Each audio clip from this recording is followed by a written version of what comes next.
Well, that's where the State of the Nation address, of course, will be delivered at 7 p.m. tonight. Great anticipation as we continue canvassing the sentiments of ordinary South Africans. But let's speak now to Minister in the Presidency, Kumbuzo Nchabeni, who is also with us here in the lead up to 7 o'clock. Minister, it's lovely to see you. Thanks very much indeed, as always, for making time for the SABC. Last year, the President outlined 3 major priorities. He spoke about inclusive growth, creating a developmental state, and reducing poverty and the cost of living. I wonder, 12 months down the line, how well you reckon we're doing? I think the figures are speaking for themselves. We're not yet there where we want to, but there is drastic improvement in terms of that. You've seen the economic numbers coming in correctly, the revisions by the IMF. Of course, the President will elaborate more, but there is progress in terms of an economy that creates jobs, that is inclusive, because that's what we want. But there are additional measures that have to be put in place to make sure that the economy responds. There are reforms that we are driving earnestly to make sure we get to the targets that we have set ourselves by the end of the term of office, because we've got that target. That's what the President articulated last year. Even the cost of living, there's starting, if you look at what the Stats SA reported, there's still starting to be a downward reduction in the cost. It's not yet there. People are still feeling the pinch, but there are promising steps, and the President will articulate on that. It's always very interesting to see which issues rise to the surface. Around this time of the year, we usually have a good sense, and I can tell you, many people will tell you that for them, the most important thing is the provision of water. My understanding is that some ministers are actually not going to attendance because they have to attend to that in Johannesburg. Yes, if you recall, when we launched the phase 2 of Operation Vulindlela, water is part of those intervention areas, because yes, Johannesburg and Tshwane and Ekurhuleni are major cities, so it brings all attention. But the problem of water is countrywide. The President will articulate the interventions that are going to be made in line with water being a priority area for the reform agenda of government. He'll speak in depth on that and what is going to be done to deal with the immediate challenges so that we can alleviate the challenges. There are some people who are suggesting this is all reactive. I mean, experts have been warning for years that we'd get to a point where the infrastructure simply can't keep up with the migration, over and above there being a lack of maintenance. What's your response to that? I think to say it's reactive is very unfair.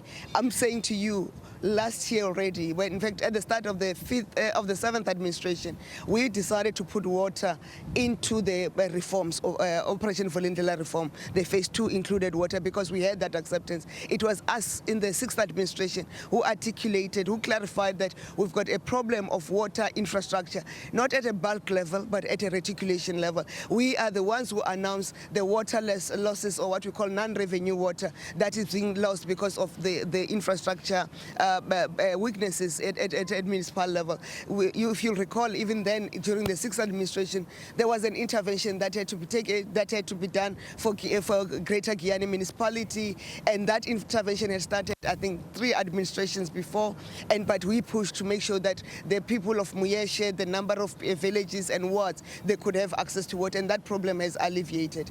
And you will remember the intervention that took place in the Vaal area, given in the Citybeng area, and that intervention continues to be ongoing, and we need to strengthen that. A number of interventions, if you recall, the Tshwane Hammanskraal intervention, and as we speak now, the department and the city of Tshwane are ready to start to make sure there should be full water in the Hammanskraal area. The minister and the deputy minister yesterday, they were articulating the capacity levels of the reservoirs that are boosting the Rooivaal itself as a pump station, how would the progress that are there, and just to make sure that the people of Hammanskraal have access to water. So this is not new. We've been working on it, but also part of what we identified during the 6th administration, and we started working on it, and there's progress on it, is the legislative constraints that were there, and we had to do a number of legislative amendments. If you follow the legislative program, there were amendments to the Water Service Act, Water Service Agency, and a number of I think 3 or 4 legislation had to be done to make sure that we can intervene in terms of water provision as national government, and also help help to build capacity. So we've been attending to water. You'll recall even the time of Minister Mchunu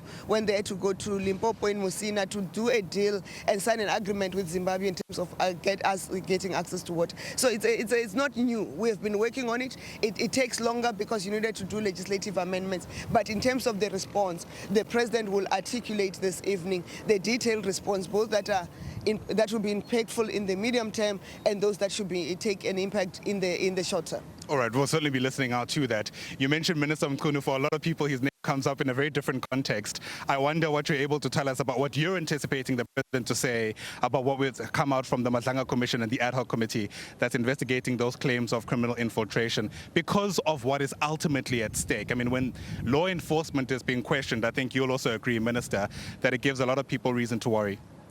Look, the ad hoc committee is a parliamentary process, so the President will have to await the parliamentary process and then they can then give us what is the issue. The Madlanga Commission, the interim report was released and the President was issued. The President accepted the interim report and started to implement some of the recommendations from the interim report. He should articulate further on what are the other actions that will be taken in terms of the Madlanga Commission. What we are committed to as an administration is to make sure that the fight against crime and corruption is at apex, because you can't have a functioning state when there is crime, because crime detracts from investments and all that. So we are committed to that fight. I know we tabled at the cabinet Lehutla an anti-organized crime strategy, which with the JCPS cluster is seized with implementing, and a strategy of that nature cannot be a once-off. It's a work in progress. With implement and improve, there are things that we'll do. So the President will articulate measures that are being done, not only from the Madlanga Commission, but to fight generally crime and corruption in the country. Minister in the Presidency, thanks very much indeed for your time. Really do appreciate it. That's Kumbuzo Nchabeni, of course, giving us here a quick take, if you like, of what we're likely to anticipate given the myriad issues that come to the fore, especially as we consider what the President should say when he delivers his State of the Nation address.